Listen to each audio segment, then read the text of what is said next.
Assalamualaikum warahmatullahi wabarakatuh. Alhamdulillah wassalatu wassalamu ala Rasulillah. Segala puji dan puja kehadirat Allah Subhanahu wa taala, juga salawat dan taslim kepada Nabi besar Muhammad sallallahu alaihi wa ala alihi wa sahbihi wasallam.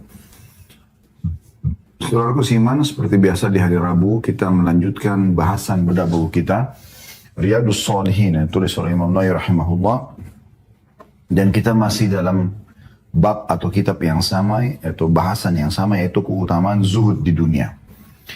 Kembali kami ingatkan, zuhud adalah mendahulukan akhirat dari dunia, dan ini harus menjadi pemahaman yang jelas bagi setiap muslim, karena ada orang yang berpikir memahami zuhud itu adalah meninggalkan dunia untuk akhirat, sehingga akhirnya mereka tidak perlu lagi dengan dunianya, penampilannya berantakan, dan orang akhirnya tidak perlu lagi mencari pendapatan yang lebih di dunia, prestasi dunia tidak perlu. Sehingga akhirnya mereka mengesankan Islam itu kumuh. Ini pemahaman yang keliru, satu sisi.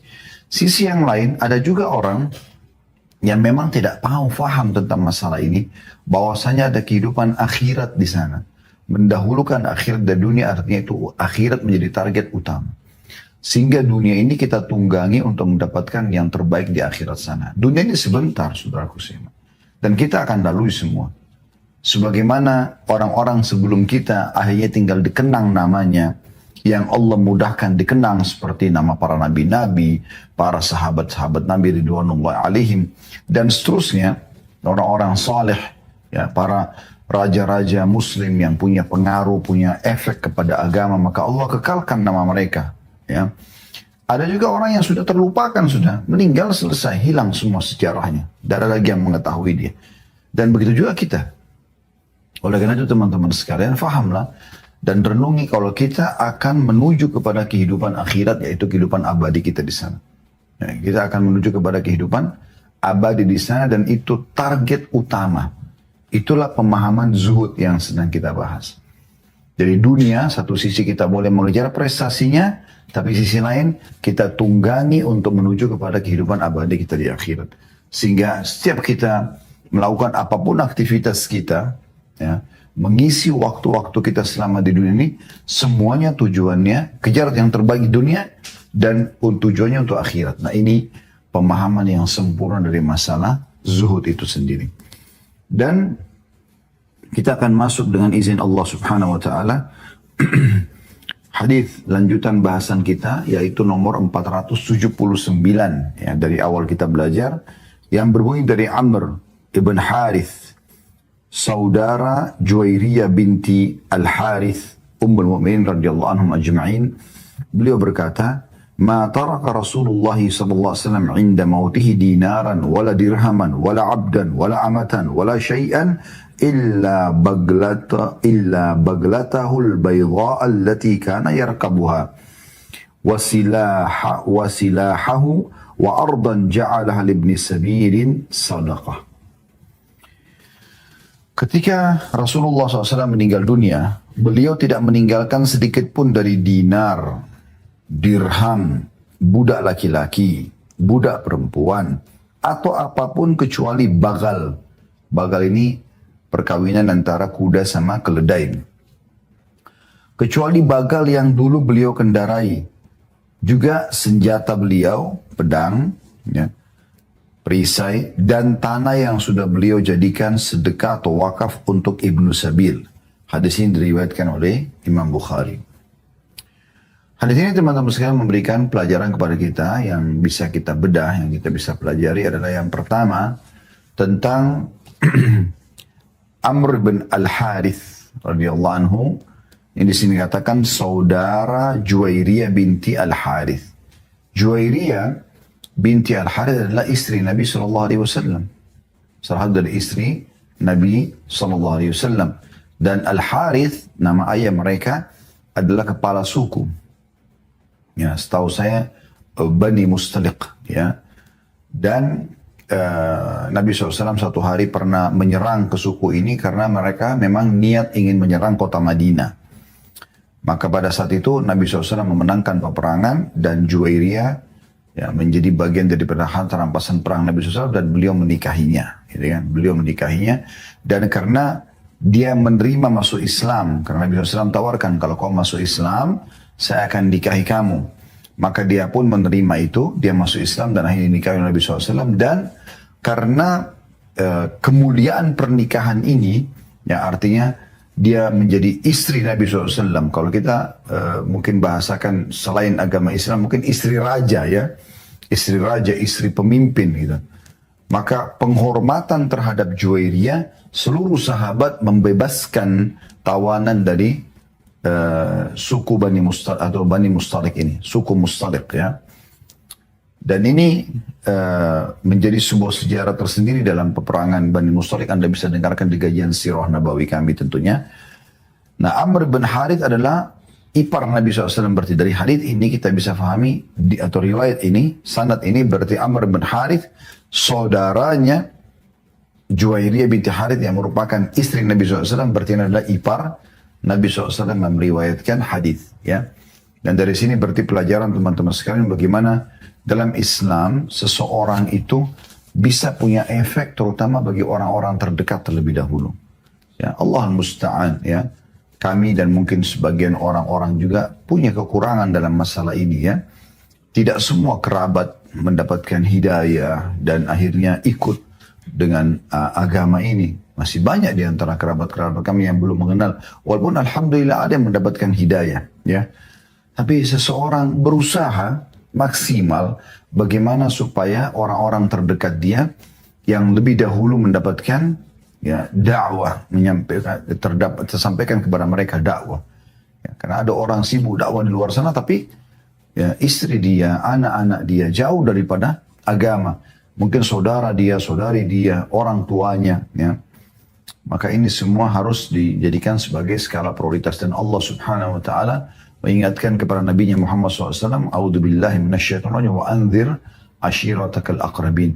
Disuruh mendakwahi kerabat-kerabat terdekatnya dulu. Ya, itu yang kadang-kadang luput dari sebagian orang di antara kita. Baik, kemudian pelajaran yang kedua kita bisa ambil dari hadis ini, saudaraku seiman, yaitu bagaimana Amr bin Harith menceritakan waktu Nabi SAW meninggal, beliau tidak meninggalkan harta. Di sini dirincikan harta tersebut, dinar, ya, dirham. Biasanya kalau dinar itu lebih kepada emas ya, dinar emas. Dirham itu biasanya perak ya. Hamba, budak apa namanya, budak laki-laki, budak perempuan. Bahkan tidak ada sesuatu yang sejenis itu semuanya kecuali seekor bagal ya. Yang tadi saya bilang peranakan antara kuda sama keledai berwarna putih yang dulu beliau tunggangi. Serta juga senjata beliau.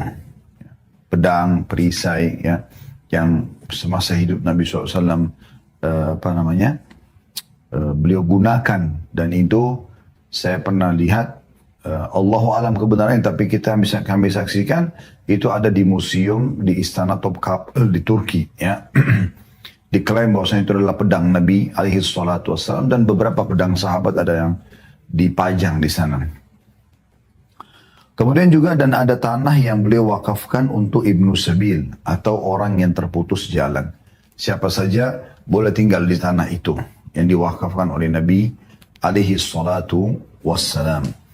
Dari hadis ini kita ambil pelajaran bahwasanya baginda Nabi SAW memang sesuai dengan apa yang disampaikan oleh beliau dalam sabda Nabi yang lain gitu. Ya, beliau mengatakan innal ulama warahatul anbiya wa innal anbiya lam yuwarithu dinan wala dirhama. Sesungguhnya para ulama adalah pewarisnya para nabi, dan ketahuilah nabi-nabi tidak akan pernah mewariskan dirham dan dinar. Dari mana nabi-nabi tidak mewariskan itu? Ini bukan berarti setiap orang yang antara kita tidak usah tinggalkan warisan buat ahli warisnya, bukan. Tapi ini khusus terjadi untuk para nabi-nabi. Mereka memang tidak meninggalkan itu. Lalu Nabi SAW mengatakan, wa innama warathul ilm. Tapi mereka mewariskan ilmu. Ya. Wa man akhadha bihadzin wafir. Siapa yang mengambil ilmu yang ditinggalkan Nabi itu, maka dia telah mengambilkan bagian terbesar dalam hidupnya. Hadis ini juga kita bisa pahami, masih di mutiara yang kedua ini ya, bahwasanya ini bukan berarti seorang muslim tidak meninggalkan harta buat ahli warisnya, sebagaimana saya katakan tadi. Ya, tapi memang terjadi pada Nabi. Kita hubungkan ini dengan hadis yang lain, ya. Pada saat Sa'ad bin Abi Waqqas radhiyallahu anhu sakit keras ya di Mekah, dan beliau kira dirinya akan wafat, walaupun setelah itu beliau sembuh dan akhirnya hidup sekian tahun sampai sempat memimpin pasukan di masa khilafahnya Umar bin Khattab radhiyallahu anhu untuk menembus wilayah Persia. Ya, artinya sekian puluh tahun ya, bisa kita bahasakan begitu setelah sakit parahnya di Mekah. Tapi waktu dia sakit parah, dia khawatir meninggal, dia mengatakan, ya Rasulullah, saya hanya punya satu anak perempuan. Saya ingin wakafin semua harta saya karena saya kaya ini. Kata Nabi SAW, jangan. Kalau ya setengahnya juga jangan. Lalu dia mengatakan, kalau sepertiganya ya Rasulullah, kata Nabi SAW, as-thuluthu was-thuluthu kathir. Sepertiga masih masuk akal, tapi itu pun masih banyak. Tapi beliau mengatakan, ya setelah itu, engkau meninggalkan keturunanmu dalam keadaan kaya lebih baik daripada engkau tinggalkan mereka mengemis kepada manusia. Ya, berarti memang ada perintah untuk punya warisan juga. Ya, selain daripada amal-amal soleh kita yang kita kerjakan. Dan itu bagian daripada anjuran Nabi SAW agar keturunan kita tidak terbengkalai. Hadis selanjutnya nomor 480 berbunyi dari Khabbab bin Arad radhiyallahu anhu, beliau berkata, hajarna ma'a Rasulillah sallallahu alaihi wasallam naltamisu wajha Allah ta'ala wa waqa ajruna 'ala Allah faminna man mata wa lam ya'kul min ajrihi syai'a minhum Mus'ab bin Umair radhiyallahu anhu qutila yawma Uhud wa taraka namirah fakunna idza ghattayna biha ra'sahu badat rijlah وإذا غطينا بها رجليه بدا رأسه فأمرنا رسول الله صلى الله عليه وسلم أن نغطي رأسه ونجعل على رجليه شيئا من الإذخير ومنا من أينعت له ثمرته فهو يهدبها. Artinya, hadits ini riwayat Bukhari Muslim, kami berhijrah bersama Rasulullah sallallahu alaihi wasallam demi mencari wajah Allah Ta'ala, ikhlas. Maka pahala itu diberikan oleh Allah. Di antara kami ada yang meninggal dan belum pernah memakan sedikit pun dari pahalanya. Di antara mereka adalah Mus'ab bin Umair radhiyallahu anhu. Dia terbunuh dalam perang Uhud dan hanya meninggalkan kain berwarna dari wol. Jika kami tutupkan pada kepalanya, maka kedua kakinya terlihat. Dan apabila kami tutupkan pada kedua kakinya, maka kepalanya terlihat. Maka Rasulullah SAW memerintahkan agar kami menutupkan pada kepalanya. Lalu kami menutup kedua kakinya dengan idkhir. Ada footnote nomor 429 di bawah dikatakan, idkhir adalah tumbuhan terkenal yang wangi aromanya. Dan di antara kita ada juga yang telah masak buahnya lalu dia memetiknya. Hadis ini memberikan banyak sekali pelajaran kepada kita, saudaraku seiman.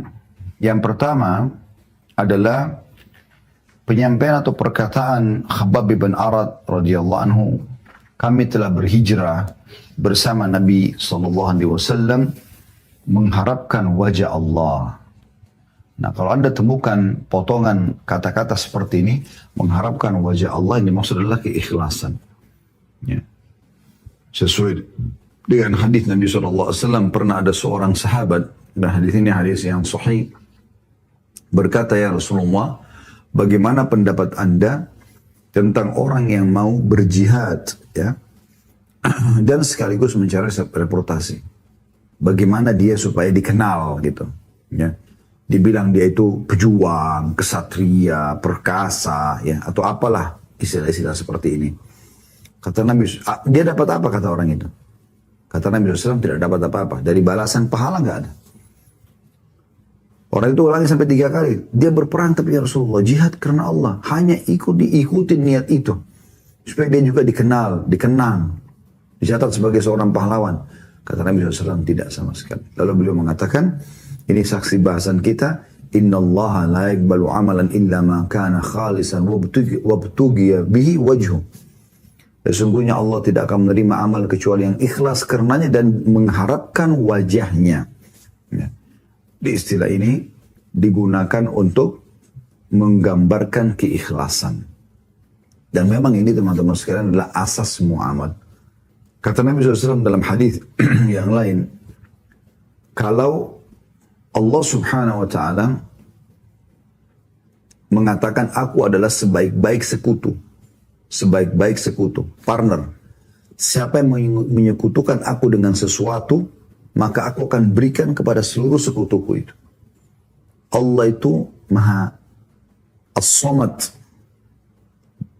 bergantung padanya segala satunya, tidak butuh sama siapapun. Walam yakul lahu kufuwan ahad. Allah nggak butuh, jangan dipartnerkan Allah dengan yang lainnya.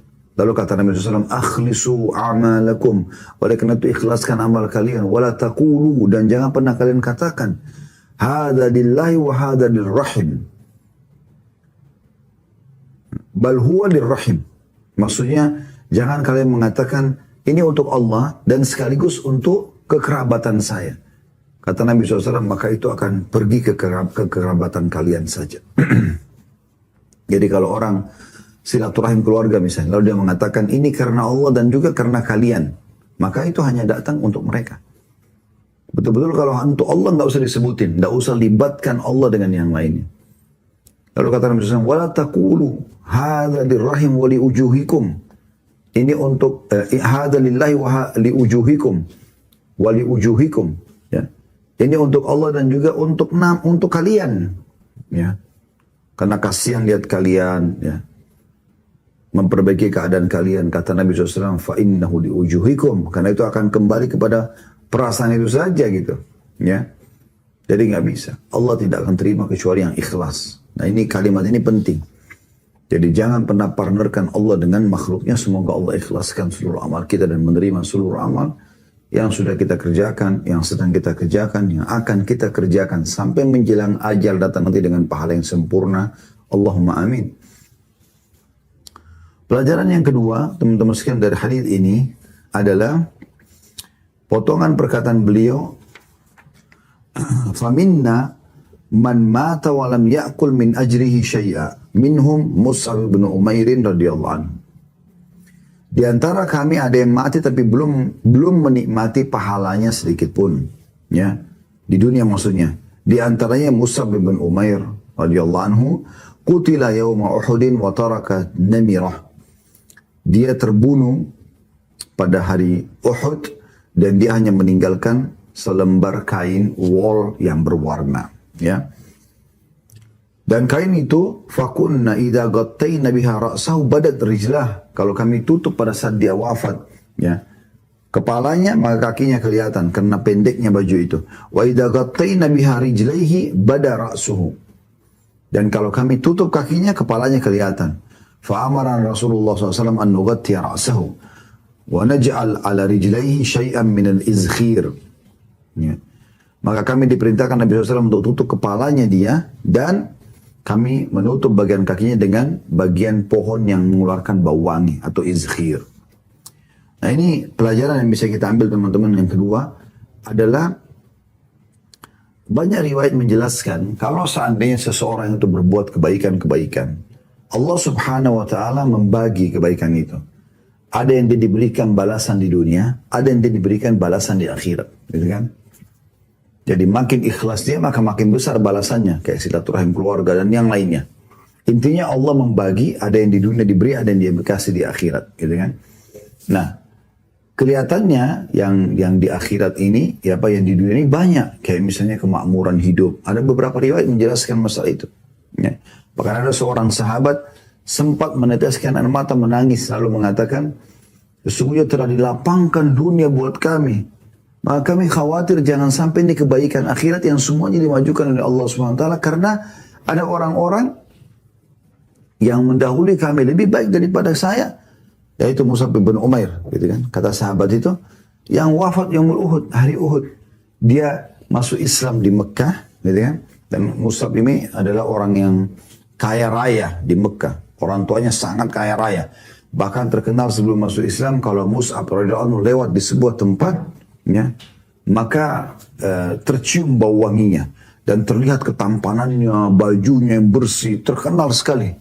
Ya. Tapi setelah masuk Islam, orang tuanya benci dia, ditinggalkan, tidak dikasih lagi kebutuhan-kebutuhannya, sampai akhirnya dia menjadi orang yang sangat miskin radhiyallahu anhu. Ikut hijrah ke Madinah, tahun pertama Badr terlewatkan, dia melalui, di perang Uhud wafat. Ya. Mirip kasusnya juga dengan Hamzah bin Abdul Muthalib, paman Nabi SAW. Orang yang luar biasa pembelaan terhadap Islam di Mekah, ya. Kemudian hijrah ke Madinah, ikut perang Badar, di perang Uhud sudah wafat. Jadi baru tahun kedua hijriyah, belum umat Islam dibukakan dunia ini dengan kekayaan-kekayaannya, itu mereka sudah wafat. Berarti balasan mereka yang tadinya dibagi dunia dan akhirat, yang dunianya belum dikasih sama Allah, maka mereka akan menerima balasan yang full nanti di akhirat, gitu kan?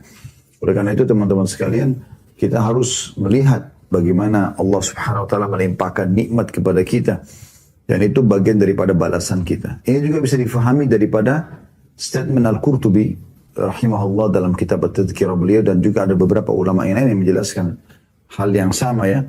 Kalau orang-orang kafir itu berbuat kebaikan-kebaikan di dunia, dalam syariat Allah adalah baik, seperti misalnya silaturahim keluarga, bakti sama orang tua, jenguk orang sakit, bersedekah, ini kan dalam pandangan hukum Allah benar, perbuatan yang baik, tapi mereka tidak dicatatkan sebagai pahala yang mereka bisa panen di akhirat nanti, karena memang mereka belum muslim. Lalu bagaimana caranya? Allah berikan mereka balasan di dunia sepenuhnya, semua dikasih di dunia, sehingga nanti di akhirat mereka sudah tidak punya lagi balasan, ya, seperti itu. Jadi kalau Anda merasakan ada nikmat yang melimpah pada diri Anda, berarti ada itu efek daripada perbuatan-perbuatan kita. Dan kita akan menerima juga balasannya nanti di akhirat. Itu maknanya. Kemudian pelajaran yang ketiga adalah bagaimana zuhudnya Mus'ab bin Umair radhiyallahu anhu. Beliau saking susahnya hidup, akhirnya beliau wafat tidak punya pakaian kecuali satu lembar itu. Gak ada hartanya, padahal ini orang kaya raya di Mekah. Dan saking susahnya digambarkan di sini. Satu lembar baju saja dari kain wol yang berwarna, itu kalau ditarik ke kepalanya, kakinya kelihatan. Padahal kan orang kalau wafat kan tertutup ya, gitu. Kalau dia ditarik ke kakinya, kepalanya kelihatan. Jadi menandakan zuhudnya radhiyallahu anhu, artinya beliau memang tidak menjadikan dunia sebagai target. Bukan berarti bertolak belakang dengan apa yang kita sampaikan sebelumnya, ya. Kalau orang harusnya tetap menikmati dunia, bukan. Artinya bagaimana sosok sahabat ini, dia ada makan, hidup segala macam, tapi memang keadaannya semenjak dia masuk Islam dan sampai dia wafat baru tahun 2 Hijriah, memang belum sempat memperbaiki keadaan ekonominya radhiyallahu anhu. Akhirnya beliau wafat dalam kondisi seperti ini. Tapi tidak menjadi masalah buat beliau, yang penting beliau sudah mendapatkan mati syahidnya, ya. Pelajaran selanjutnya yang keempat kurang lebih, ya, bolehnya atau orang yang wafat itu ditutup bagian kepalanya walaupun orang yang mati syahid. Walaupun orang yang mati syahid, ya.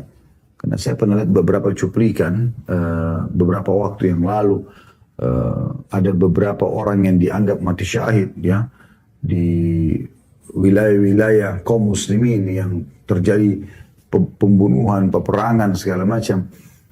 Ya, mereka dikuburkan dalam kondisi begitu dengan bajunya. Betul memang, tapi di sini dari hadis kita lihat Mus'ab disuruh tutup wajahnya. Artinya ada yang ditutup walaupun dia dikubur dengan pakaiannya. Orang mati syahid tidak perlu dimandikan lagi seperti jenazah umumnya.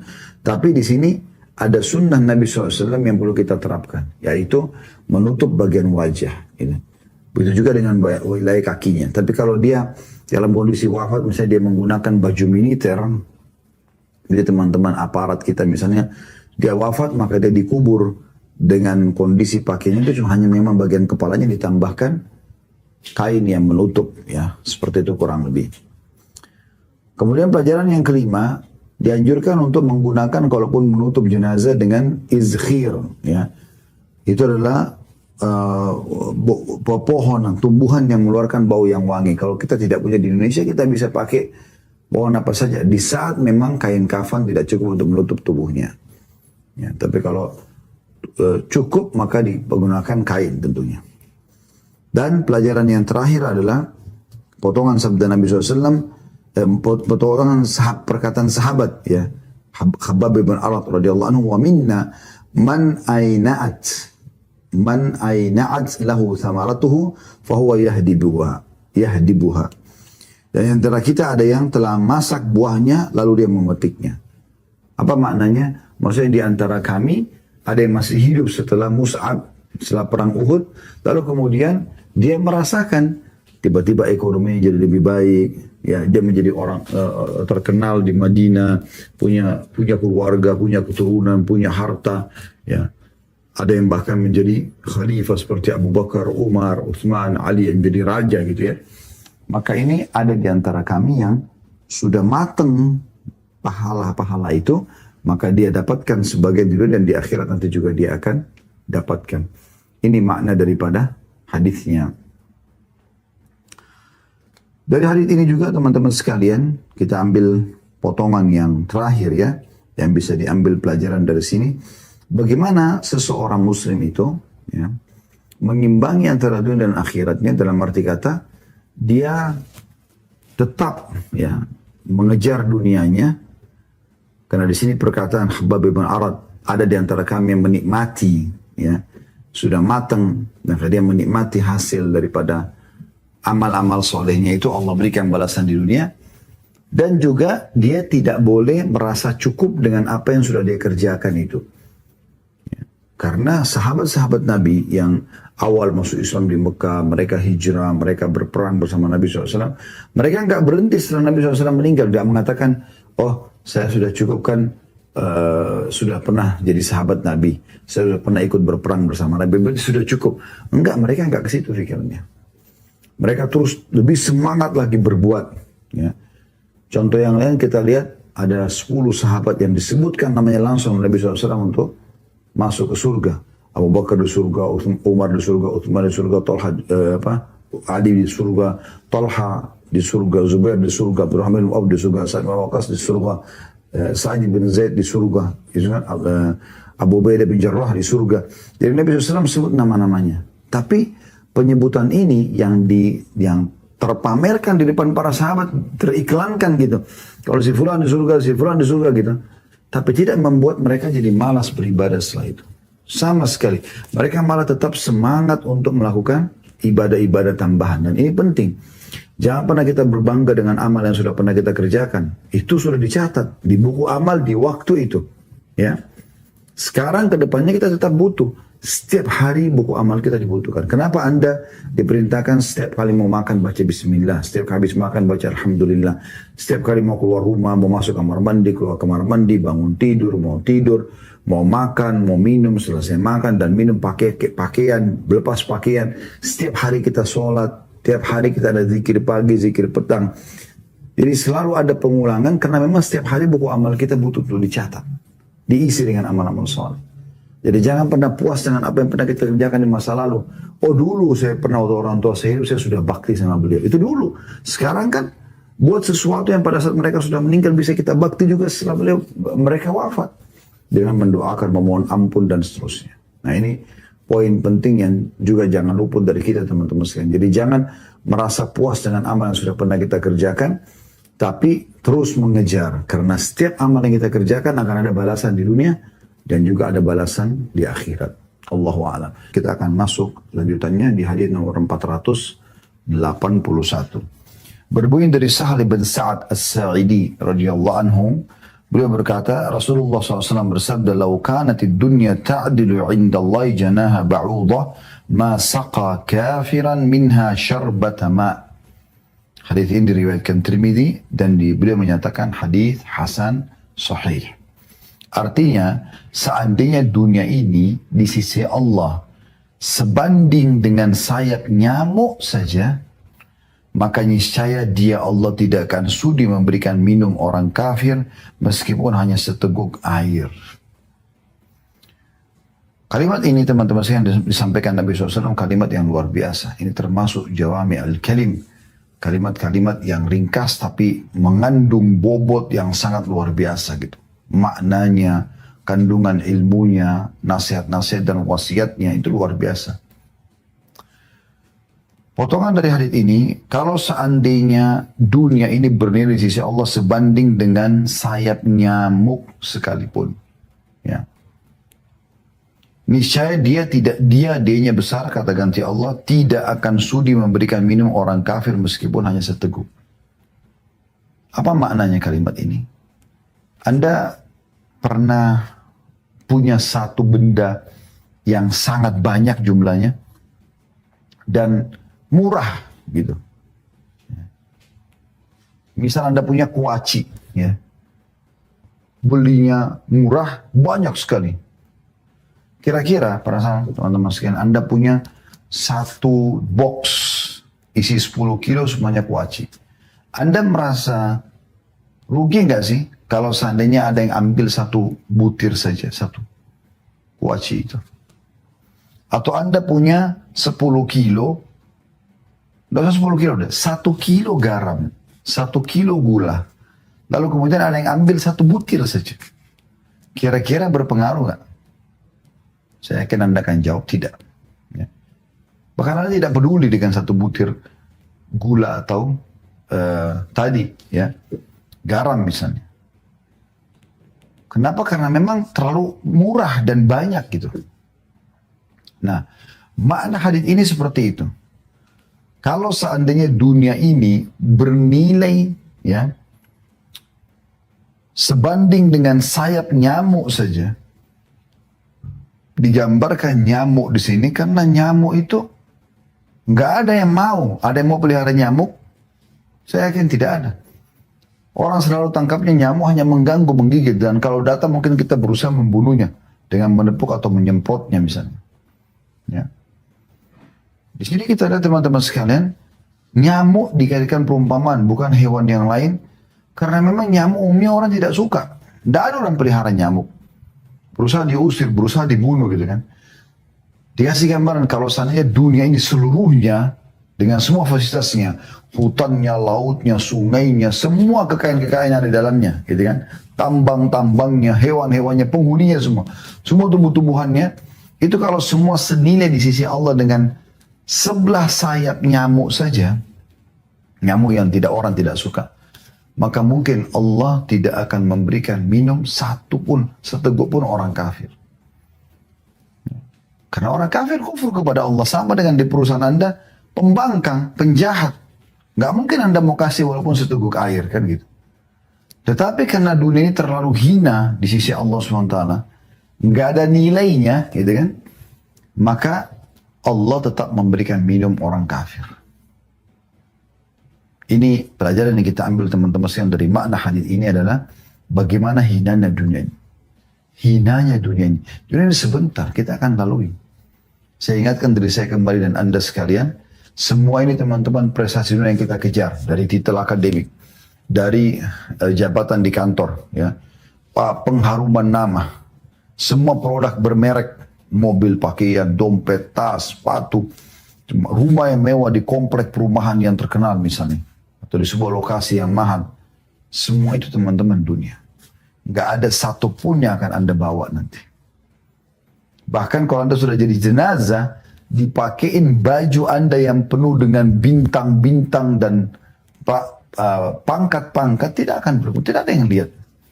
Di masa hidup Anda, orang cuma mengatakan, oh iya bagus ya, oh hebat ya, ya, wali kota, bupati, gubernur, menteri, presiden, raja, oh hebat. Tapi setelah dia mati, gak ada nilainya urusan dunianya itu pada dia setelah dia mati. Jubahnya yang mewah.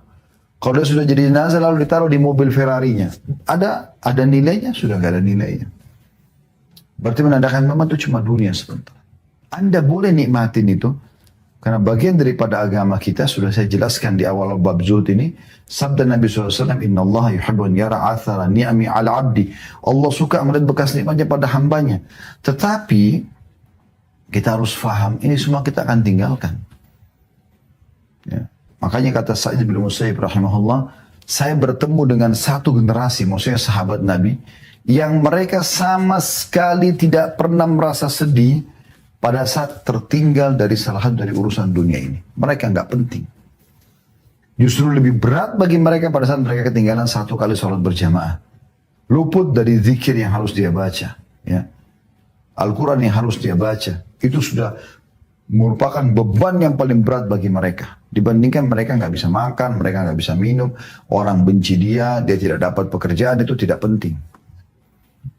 Begitu kita memahami. Jadi dunia bisa kita nikmatin, tapi sebatas sebagai fasilitas untuk menuju kepada akhirat. Bukan dia menjadi target utama.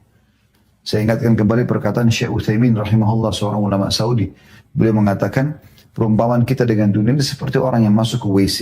Maaf saya ucapkan karena ini ucapan beliau. Orang masuk ke WC. Apa yang dikerjakan? Buang air besar atau buang air kecil kan? Dia selesaikan hajatnya lalu kemudian dia pergi. Jadi ingin menggambarkan bahwa dunia ini bukan target utama loh. Jangan saling gontok-gontokan, bunuh-membunuh gara-gara harta ya, tidak masuk akal, menjatuhkan. Dan semua terjadi nih, orang menghibah, orang memfitnah, orang memukul, orang membunuh, ya, orang menipu. Semua itu karena masalah kejar dunia yang sebenarnya akan ditinggalkan juga. Dan makin besar hak orang lain yang Anda ambil, maka makin berat hukuman buat Anda. Pasti itu. Tidak mungkin tidak. Maka garis bawahi poin ini teman-teman sekalian, ya. Dan di sini pelajaran yang lain yang kita bisa ambil dari hadis adalah bagaimana hinanya orang kafir, ya, sampai dijadikan sebagai perumpamaan. Kalau bukan karena dunia ini nggak punya nilai, bahkan dengan selembar, ya, sayap nyamuk saja nggak senilai, masih lebih mahal sehelai, ya, sayap nyamuk di sisi Allah daripada dunia ini. Maka orang kafir tidak akan dikasih minum. Kalau seperti itu gambarnya bagaimana di akhirat nanti. Ini semua membenarkan dalil-dalil tentang bagaimana siksaan Allah subhanahu wa ta'ala kepada mereka nanti di neraka. Yang kekal abadi. Ya. Maka ini harus betul-betul difahami baik-baik. Makanya Allah mengatakan, وَلَا تَمُوتُنَّ إِلَّا وَأَنْتُمْ مُسْلِمُونَ. Jangan pernah kalian meninggal kecuali dalam keadaan Islam. Itu poinnya. Itu keselamatannya. Juga pelajaran lain di sini adalah yang ketiga, luasnya rahmat Allah subhanahu wa ta'ala. Allah masih memberikan minum, makan, nafas. Orang-orang bahkan yang menghina Allah azza wa jalla. Orang Yahudi mengatakan, Yadullahi maghlula. Tangannya Allah itu, ya, tertutup. Mereka menggambarkan Allah itu pelit, ya. Orang-orang Nasrani mengatakan Allah punya anak. Padahal Allah mengatakan lam yalid wa lam yulad. Mereka menyakiti Allah. Kata Nabi SAW, tidak ada yang lebih sabar daripada Allah. Mereka mengatakan Allah punya anak, padahal Allah tidak punya anak. Dan Allah masih memberikan kepada mereka rezeki setelah mengucapkan itu. Ya. Padahal Allah SWT mustahil bergantung pada makhluknya. Ini termasuk pelajaran yang kita ambil. Hadis selanjutnya nomor 482 berbunyi dari Abu Hurairah radhiyallahu anhu, beliau berkata, saya mendengar Rasulullah SAW bersabda, ala inna dunya mal'unah, mal'unun ma fiha illa dzikrallahi ta'ala, wa ma walahu wa aliman wa muta'alliman. Ketahuilah sesungguhnya dunia ini dilaknat dan dilaknat pula apa yang ada di dalamnya, kecuali zikir kepada Allah Ta'ala dan segala yang mendekatkan kepadanya. Orang alim dan orang yang menuntut ilmu. Hadis ini diriwayatkan Tirmidzi dan beliau mengatakan hadisnya hasan. Hadis ini memberikan pelajaran kepada kita yang pertama tentang kondisi dunia sekali lagi. Kita bicara zuhud dalam bab kita ini berarti mendahulukan akhirat dari dunia, gitu kan? Di sini dikatakan ketahuilah, kata Nabi SAW, sadarilah, pelajarilah. Dunia ini dilaknat. Ada footnote nomor 430 di bawah, yakni dibenci dan tak berharga. Itu makna dilaknat di sini. Dibenci. Hanya memang tempat untuk sementara, tempat terhina, tempat untuk lewat saja. Beruntunglah orang yang maksimalkan waktu di dunia dengan beribadah kepada Allah sehingga dia sesuai dengan apa yang Allah inginkan. Karena Allah ciptakan kita di muka bumi ini dalam surah Az-Zariyat surah nomor 51 ayat 56. A'udzu billahi minasyaitonir rajim wa ma khalaqtul jinna wal insa illa liya'budun. Aku enggak ciptakan jin dan manusia termasuk dari muka bumi ini kecuali untuk menyembah kepadaku. Itu aja kebaikan. Yang lain tidak ada lagi. Sisanya terhina. foya-foya, diskotik, bar, segala macam. Ini nggak ada gunanya sama sekali. Dan dilaknat pula apa yang ada di dalamnya. Artinya tidak ada nilainya. Ya, nggak bernilai. Saya subhanallah kemarin bawa jemaah, kami tur muslim ke Turki. Kita datang, padahal itu istana peninggalan sultan-sultan muslim ya. Begitu kami masuk ke istana Topkapı, masuk ke dulu dapurnya istana, peninggalan periuk mereka, sendok mereka, alat-alat masaknya segala macam. Satu sisi yang lain kita masuk ada pengadilan mereka di situ. Di sisi lain kita masuk lagi ada tempat peninggalan bersejarah, ya. Yang ditinggalkan oleh raja-raja di situ seperti baju perang mereka, pedang mereka, segala macam. Banyak sekali jenis-jenis macam-macam di situ. Juga segala macam hal lah. Sampai kami keliling ke dalam-dalam istananya, kamar tidurnya, ruang meetingnya, segala macam. Indah ya. Tapi subhanallah, mana penghuninya ini? Mana yang bangun ini? Udah nggak ada. Orang cuma kenang. Padahal itu orang-orang muslim gitu kan, yang insya Allah mudah-mudahan itu mereka sudah menikmati dunia mereka dan mereka mudah-mudahan menunggangi dunia itu untuk akhirat. Tapi seperti itu, ternyata cuma itu raja-raja, bagaimana dengan masyarakat biasa. Jadi betul-betul memang terhina, jadi kayak maksudnya dunia ini bukan hal yang harus jadi target utama. Ya, itu yang dimaksudkan di sini. Lalu kata Nabi SAW, kecuali zikir kepada Allah Ta'ala. Ya. Jadi pelajaran pertama tentang tidak bernilai dunia dan apapun yang ada di dalamnya. Ya. Yang kedua adalah yang bernilai hanya dalamnya ibadah kepada Allah. Di antaranya zikir kepada Allah Ta'ala. Berzikir, majelis ilmu seperti ini. Ya. Saling mengingatkan, menyebut Allah, berzikir dengan jari-jari kita misalnya. Ya. Bersyukur kepada Allah. Itu semua punya makna lebih mahal daripada dunia ini. Ya. Dan juga orang alim dan orang yang menuntut ilmu. Jadi semua terlaknat, tidak ada nilainya kecuali zikrullah.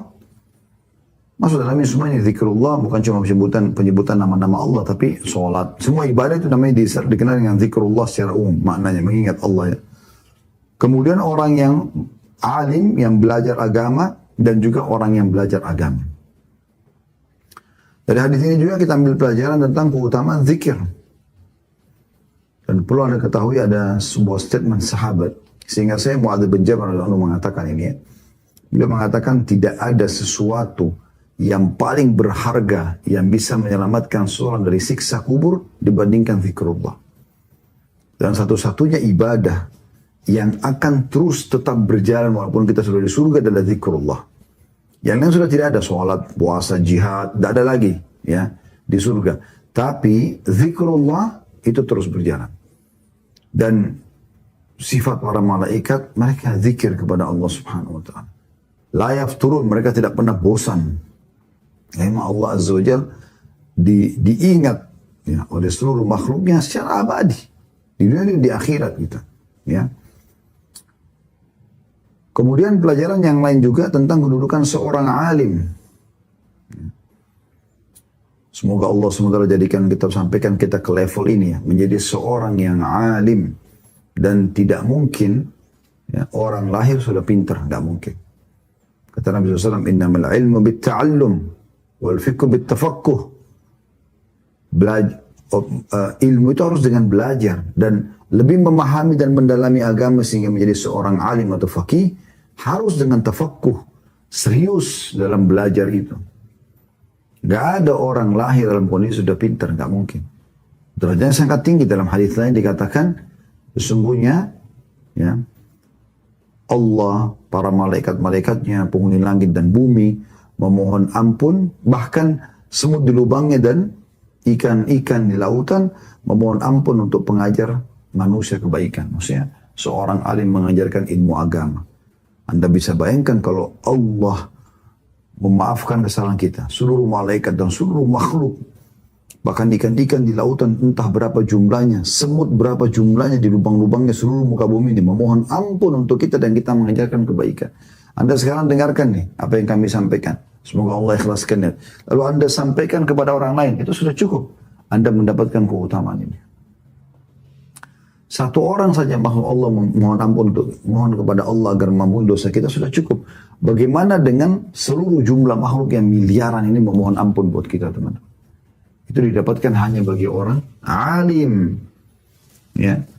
Kemudian yang terakhir adalah keutamaan muta'allim, orang yang belajar menuntut ilmu. Nah, tahap untuk menjadi seorang alim harus jadi muta'allim dulu, orang yang belajar dulu. Ya, seperti itu kurang lebih. Nah, ini pelajaran yang besar sekali yang bisa kita ambil.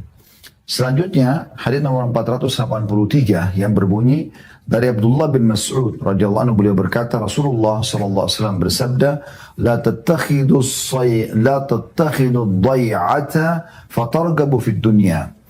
Janganlah kalian berlebihan dalam memiliki ad-dai'ata. Di situ ada footnote nomor 431. Ad-dai'ah artinya tanah dan kebun. Yang makna hadis ini artinya janganlah kamu terlalu banyak dalam memiliki sehingga kamu melupakan kehidupan akhirat sebagaimana sabda Nabi SAW, fatargabu fid dunya. Janganlah kalian berlebihan memiliki ad-dai'ah. Akibatnya kalian akan mencintai dunia. Diriwayatkan Tirmidzi dengan sanad hasan. Dari hadis ini kita ambil pelajaran, ya. Apa yang sudah kami jelaskan dari awal bab zuhud. Dunia boleh punya rumah, boleh punya kebun, boleh punya tanah, boleh punya mobil, boleh punya keturunan banyak, boleh. Prestasi dunia, titel akademik, ya, jabatan-jabatan yang tinggi, silakan selama tidak melanggar hukum Allah SWT. Dan yang penting teman-teman, tunggangi itu untuk kehidupan akhirat kita. Itu yang penting. Bagaimana jabatan kita, bagaimana titel kita, semuanya kita gunakan untuk mendapatkan di akhirat sana nanti. Itu yang penting. Diambil dari potongan hadis di sini, jangan kalian berlebihan. Maksudnya berarti boleh memiliki ad-dai'ah. Artinya kebun, tanah, harta. Boleh tapi jangan berlebihan. Ada orang mungkin hampir setengah kampung dia punya dia sendiri. Bebasin tanah, bebasin sana, dan tidak ada diwakafin untuk Allah Subhanahu wa taala. Dunia saja semua. Nah, yang dimaksudkan. Jadi kalau Anda punya tanah banyak, tapi tanah itu Anda ya wakafkan. Itu lain. Ya. Ada yang Anda wakafkan, ada yang Anda nikmatin, itu tidak ada masalah. Ya. Tapi potongan hadis yang kita ambil pelajaran sini, jangan kalian berlebihan, maksudnya boleh. Ya. Kemudian pelajaran yang lain adalah fatargabu fid dunya. Lalu kalian akhirnya mencintai dunia ini. Sudah tidak mau pindah ke akhirat. Kayak orang yang ketakutan luar biasa gitu. Subhanallah, orang kalau fahami zuhud teman-teman dan tahu ada kehidupan akhirat, dunia jadi kecil buat dia. Dia dapat, alhamdulillah. Dia nggak dapat, tidak ada masalah. Dia nggak masalah. Yang penting jangan hilang sesuatu yang di akhirat sana. Tapi kalau orang cinta dunia, itu luar biasa berlebihannya. Luar biasa. Berlebihannya adalah dia apa namanya? Takut sekali kehilangan. Kontok-kontokan, sikut sana, sikut sini. Yang penting dapat apa yang diinginkan dari dunia. Ini berbahaya sekali. Semua ada tanggung jawabnya. Hati-hati teman-teman sekalian. Hati-hati. Akhirnya kita punya musuh di akhirat. Kami selalu bahasakan. Menuju ke akhirat, bawa dua hal dan jangan bawa dua hal. Menuju ke akhirat, bawalah ya amal saleh, ya, dan teman yang saleh. Karena amal saleh membantu kita masuk ke surga, derajat di surga kita bisa dapatkan karena kita patuh sama Allah, dan teman yang saleh akan membantu kita dengan syafaatnya kalau kita kurang amal. Dan jangan bawa dua hal, jangan bawa dosa. Berbanyak segera tobat sebelum tiba kematian. Dan jangan bawa musuh. Nah ini yang sering orang lupa ini. Tiap hari dia ciptakan musuh itu. Ada saja orang yang digibah, ada saja orang yang difitnah, ada saja orang yang disakiti, ya. Ada saja orang yang ditipu. Akhirnya dia punya musuh-musuh. Lalu dia merasa aman. Yang penting saya sudah ditobatkan sekarang. Jabatan ini terserah. Dulu saingan saya sakitin terserah. Nggak bisa. Anda berapa lama menikmati jabatan? 5 tahun? 10 tahun? Habis itu Anda akan bertemu dengan mereka nanti di hari kiamat. Tidak ada satupun teman-teman sekalian orang yang beranjak di akhirat nanti kecuali harus ya harus dia melalui ya hisab dulu. Kata Nabi SAW dalam sebuah hadis yang sahih, nanti pada hari kiamat ya Allah Subhanahu wa taala masih memaafkan banyak catatan-catatan amal kecuali satu catatan amal, yaitu hubungan antara seorang hamba dengan hamba yang lain. Allah tidak akan ikut campur di situ sampai pemilik hak yang menentukan. Anda pernah zalimi orang, Anda tidak minta maaf, maka selesai. Atau Anda tidak dimaafkan sama dia, ini jadi masalah. Anda harus selesaikan di akhirat. Dan ingat, di sana nanti, ya kata Nabi SAW, siapa yang punya permasalahan dengan saudaranya di dunia, selesaikan. Karena di sana nanti, nggak berlaku lagi dirham dan dinar. Nggak berlaku lagi dolar, rupiah, euro, nggak ada lagi. Harus dibayar dengan amal soleh Anda. Ini rugi, karena kita nggak bisa lagi kalau puasa kita diambil atau sholat kita diambil, kita rugi, kita nggak bisa lagi nanti ya mengerjakan, karena di sana bukan saja bekerja. Hari ini kita amal tanpa hisab, tapi besok ya hisab tanpa amal. Ini garis bawahi baik-baik teman-teman sekalian supaya tidak ada kesalahan dalam pemahaman seperti ini. Kita tutup dengan hadis yang terakhir kita bahas pada siang ini, yaitu hadis nomor 484 yang bunyi dari Abdullah bin Amr bin As radhiyallahu anhuma.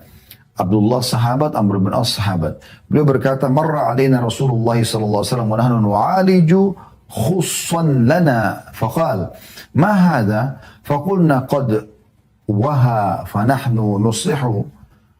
Faqulna, "Qad waha fa nahnu nuslihu." Faqala, "Ma ara al-amra illa a'jala min dhalik." Hadis ini riwayat Tirmidzi, Abu Dawud dengan sanad yang sahih dan juga disebutkan ya oleh Bukhari dan Muslim. Rasulullah SAW, kata Abdullah bin Amr bin As radhiyallahu anhu, pernah melewati kami sedang kami memperbaiki rumah dari kayu dan bambu. Ya.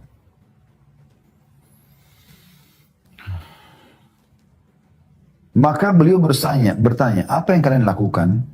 Kami menjawab, ia sudah hampir roboh dan lalu kami perbaiki. Maka beliau bersabda, aku tidak melihat perkaranya melainkan lebih cepat daripada ini. Apa makna kalimat ini teman-teman sekalian? Kita ambil dari hadis, pelajaran dari hadis. Abdullah bin Amr menggambarkan ya bagaimana beliau memperbaiki rumahnya. Dan ini dibolehkan dalam Islam, renovasi rumah, perbaiki rumah, apalagi memang dibutuhkan ya. Ya. Bukan mubazir gitu ya, bukan berlebihan, maka boleh saja. Nah, tapi di sini tidak dilarang. Terbukti Nabi SAW tidak mengatakan jangan kalian lakukan itu, percuma kalian akan tinggalkan, tidak seperti itu. Tapi Nabi SAW cuma memberikan peringatan. Seakan-akan makna sabda Nabi, boleh tapi ingat, tetap dia akan lebih cepat rusak daripada itu. Maksudnya dunia kalian ini akan sebentar kalian hidup, karena akan tinggalkan dunia ini. Gak akan berlama-lama di dunia ini. Ini makna wasiat Nabi Sallallahu Alaihi Wasallam. Ya. Jadi pelajaran yang pertama adalah bolehnya renovasi rumah, boleh perbaikin rumah, ya, boleh memenuhi apa yang kita butuhkan di dunia, ya, mengganti produk-produk lama kita, tidak ada masalah. Yang penting jangan mubazir, jangan dari sumber yang haram, jangan produk yang haram. Kemudian, ya. Bagaimana wasiat Nabi Sallallahu Alaihi Wasallam bagi orang yang seperti ini agar mereka hati-hati dengan dunia, ya walaupun mereka renovasi tapi ingat jangan menjadi sebuah target yang berlebihan, ya karena ada orang terlalu berlebihan dalam renovasi rumah sampai membuat ya dia sudah seakan-akan akan hidup selamanya di situ, ya Allahu a'lam. Ini bahasan kita insya Allah dan kita akan coba buka pertanyaan setelah membahas hadis nomor 484 dan insya Allah kedepannya kita akan masuk ke hadis lanjutannya masih di bab yang sama 485 dan insya Allah kedepannya kita akan selesaikan semua hadis ya, kurang lebih nanti ada dari 485 sampai 495. Bila Allah mudahkan kita akan selesaikan satu pertemuan insya Allah.